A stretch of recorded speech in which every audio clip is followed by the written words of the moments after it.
Hello my friends, here is a case of phacoemulsification of the right eye and left eye of the same patient with narrow pupil. Here I'm going to show you some important tips while dealing with a small pupil and when the pupil expander devices are not available.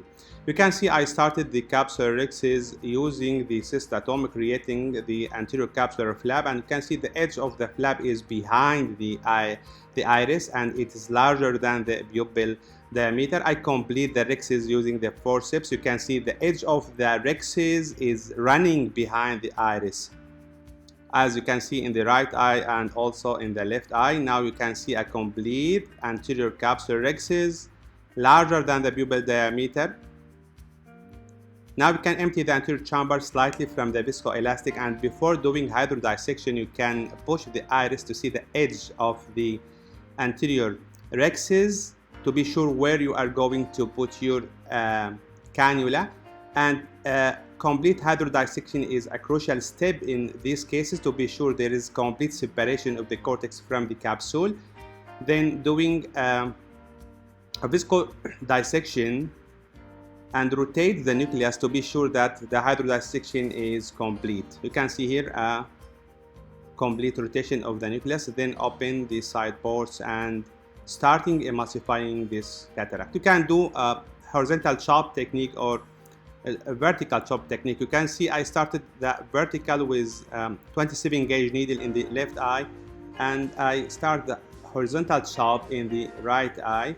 And it is very important all the time of the surgery to re-inject dispersive OVT for two important things. The first one is to protect the endothelium of the cornea, and the second one is to do viscodilation of the pupil.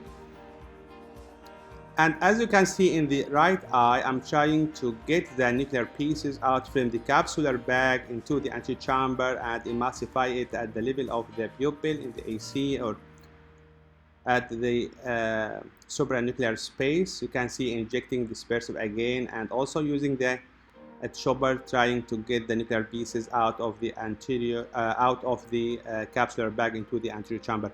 You can see the pupil of the left eye is constricting during the phacoemulsification. You can see how I'm pushing the iris to hold the nuclear pieces and emulsify it. Here you can see the final epinucleus and cortical shell, the posterior shell, emulsifying the shell using the aspiration through the phaco probe. Now using the bimanual irrigation aspiration to clean up the cortex, and here you can see how I push the iris with the irrigation probe to be sure there is no cortical matter hidden behind the iris.